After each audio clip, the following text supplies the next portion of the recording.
प्यारे बच्चों नमस्कार। मैं हाजिर हूँ आज की आपकी असेसमेंट शीट को लेकर जो आपकी 7 अगस्त 2021 की है और मूल्यांकन पत्रक यानी असेसमेंट वर्कशीट नंबर 2 है और क्लास आपकी 9वीं है, सब्जेक्ट आपका हिंदी है। अब यहाँ लिखा गया है कि निम्नलिखित गद्यांश को पढ़कर नीचे पूछे गए प्रश्नों के उत्तर निर्देशानुसार दीजिए। पत्र संख्या 1 से 4 तक के लिए अंक 1 है, प्रश्न 5 और 6 प्रत्येक के लिए 2 अंक हैं एवं प्रश्न संख्या 7 से 10 के लिए 3 अंक हैं।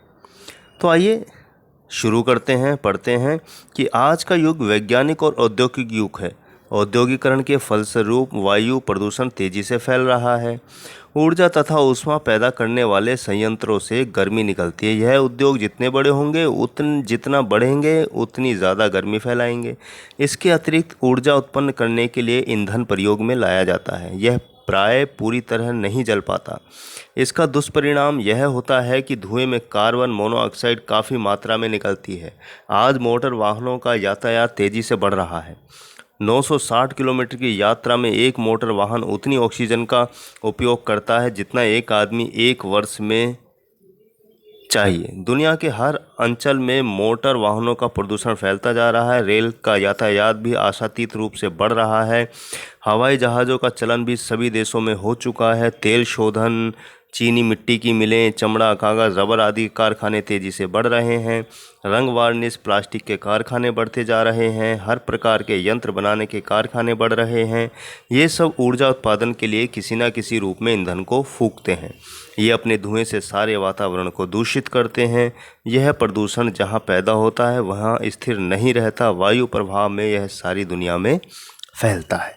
तो प्यारे बच्चों, वैज्ञानिक युग है, साइंटिफिक युग है, औद्योगिक युग है, कारखानों का युग है, नई नई टेक्नोलॉजी है, लेकिन इस टेक्नोलॉजी के कारण प्रदूषण हवा के माध्यम से पूरी दुनिया में फैलता है।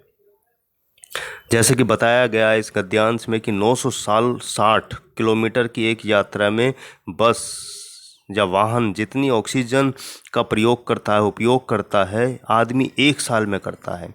अब सोचिए कि दुनिया के हर हिस्से में गाड़ियां चल रही हैं, रेलगाड़ी पूरी तरीके से चल रही है और हवाई जहाज़ आजकल कॉमन हो गया है। हर आदमी हवाई जहाज़ की यात्रा करता है समय बचाने के लिए। तो प्रदूषण हर जगह फैलता जा रहा है। तो प्यारे बच्चों, इसके आधार पर कुछ प्रश्नों के उत्तर हमें देने, आइए इनका उत्तर देखते हैं। तो हमारा जो पहला प्रश्न है कि वायु शब्द का पर्यायवाची शब्द क्या होगा। देखिए, वायु शब्द का पर्यायवाची हवा भी होता है, पवन भी होता है, समीर भी होता है, अनल, इन सभी को वायु कहा जाता है। दूसरा है आदमी शब्द का तत्सम क्या होगा, मनुष्य। तीसरा है दुनिया शब्द का समानार्थी, यानी दुनिया को क्या क्या हम कहते हैं, जग भी कहते हैं, जगत भी, खलक भी और जहान भी। चौथा है गर्मी शब्द का विलोम, गर्मी का बेटा सर्दी होता है या जाड़ा कहते हैं हम। गाँव में आमतौर पर जाड़ा शब्द का प्रयोग किया जाता है। आशातीत शब्द में मूल शब्द और प्रत्यय क्या होंगे, तो मूल शब्द है आशा और प्रत्यय है अतीत। दुष्परिणाम शब्द में उपसर्ग और मूल शब्द अलग अलग होंगे, यानी दुष जमा परिणाम। सातवां है धुएं में किसकी मात्रा ज़्यादा निकलती है, तो धुएं में मोनोऑक्साइड की मात्रा ज़्यादा निकलती है। आठवां है गर्मी किन संयंत्रों से निकलती है, तो हमारा उत्तर ये है कि ऊर्जा तथा ऊष्मा पैदा करने वाले संयंत्रों से गर्मी निकलती है। नौवां हमारा है कि वायु प्रदूषण किस कारण से तेज़ी से फैल रहा है, औद्योगिकरण के कारण से प्यारे बच्चों, क्योंकि कारखाने हैं, हवाई जहाज़ है, रेलें चल रही हैं और तमाम चीज़ें हैं जिनके कारण ये सब औद्योगिकरण है, इसी के कारण से प्रदूषण तेज़ी से हवा में फैल रहा है। हमारा देखिए 10वां प्रश्न और अंतिम प्रश्न है प्यारे बच्चों कि आज का युग किस तरह का युग है, तो आज का युग वैज्ञानिक और औद्योगिक युग है, यानी दुनिया विज्ञान की तरक्की और उद्योग कल कारखानों से इतना आगे बढ़ चुकी है कि उसके जो दुष्परिणाम हैं, नुकसान हैं, वो हम देख नहीं पा रहे हैं और उसको हमको भुगतना पड़ रहा है।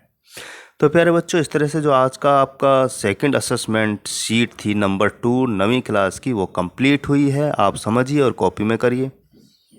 मिलता हूँ फिर जल्दी ही।